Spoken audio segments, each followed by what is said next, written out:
السلام علیکم۔ جیسے کہ پارٹ نمبر 9 میں نے بتایا تھا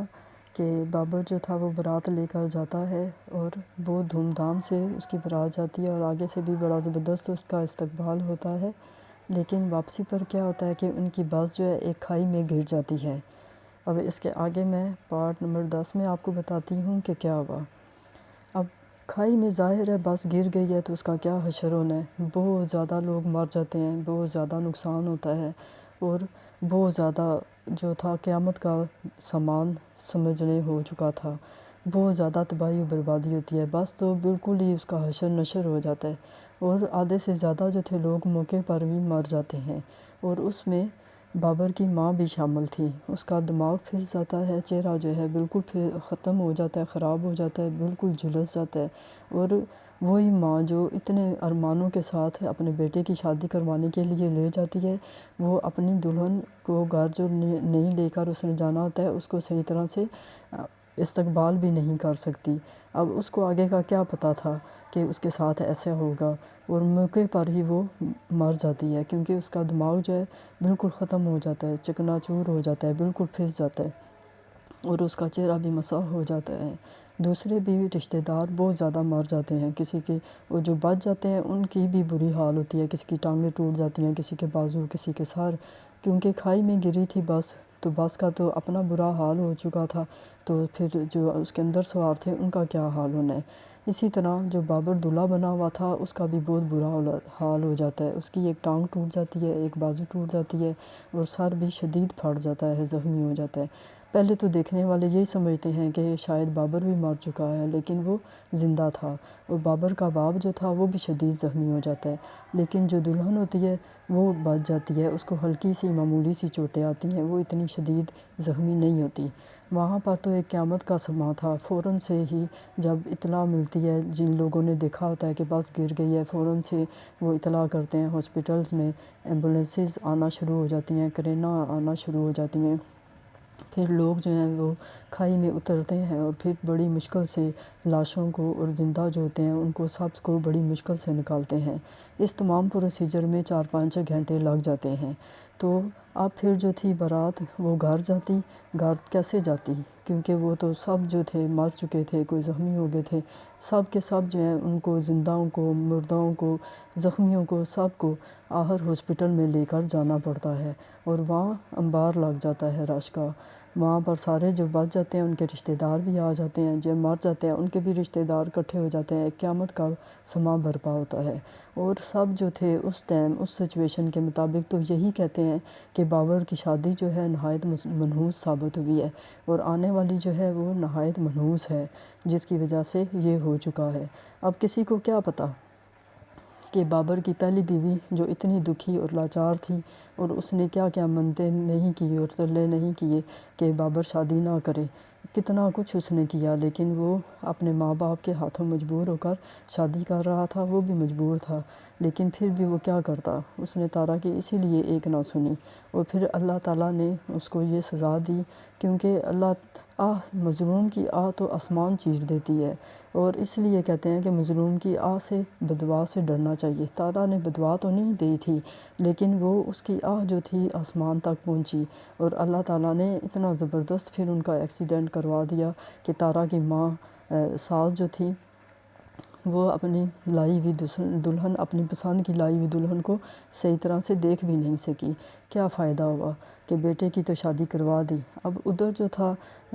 بابر، اس کی حالت صحت خراب تھی اور بے ہوش تھا، اور اس کا باپ جو تھا وہ بھی بہت زیادہ شدید زخمی تھا۔ اب ادھر ان کی ماں کو جو تھا، بابر کی ماں کو دفنانا تھا، لیکن یہ سوچ رہے تھے کہ اب کیا کریں، بابر کو تو ہوش بھی نہیں آ رہا، اب مجبوری تھی، بابر کا انتظار تو کرنا تھا۔ پھر دوسرے دن جب بابر کو ہوش آیا، چارپائی پہ اس کو ڈال کے گھر لایا گیا، اور اس طرح سے اس کو بتایا گیا کہ اس کی ماں مر چکی ہے، اور اس کی تدفین کرنے کے لیے اس کا انتظار ہو رہا تھا کہ وہ ہوش میں آئے تو اس کی تدفین کی جائے۔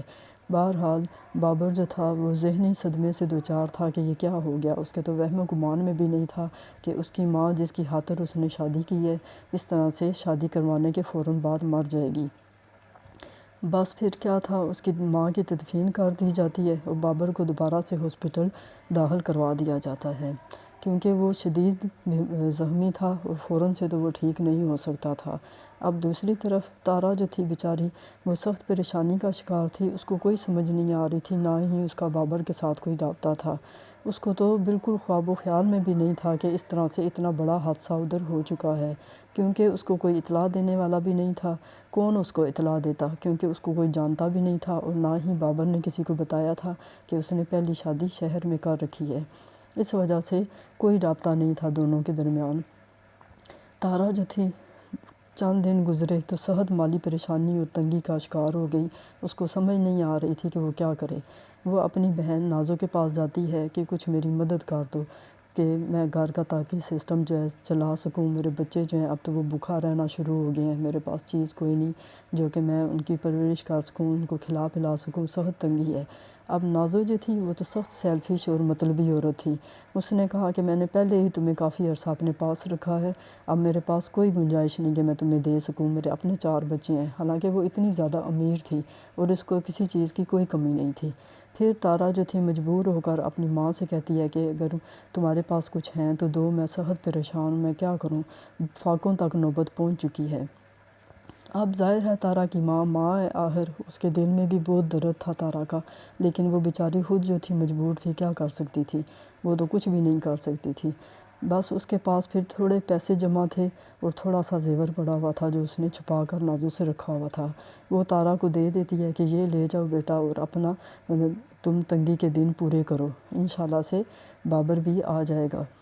اب پھر تارا گھر آتی ہے، اس زیور کو بیچتی ہے اور جو تھوڑے پیسے جو ماں نے دیے ہوتے ہیں ان سب کو ملا کر پھر جو چیزیں اس کی ساری ختم ہوتی ہیں، سودا سلف ہر چیز لے کر آتی ہے۔ اب اس نے کرایہ بھی گھر کا دینا ہوتا ہے، پھر وہ کرایہ بھی ادا کرتی ہے، کیونکہ مالک مکان جو تھی وہ بہت سخت عورت تھی اور کہتی تھی کہ میں تمہارا لحاظ نہیں کروں گی، کسی صورت بھی کرایہ پہنچاؤ۔ اس طرح سے وقتی طور پر تو تارا کی تنگی دور ہو جاتی ہے، لیکن پھر وہ آگے سوچ رہی ہوتی ہے کہ اگر بابر نہ آیا تو پھر میرا کیا بنے گا۔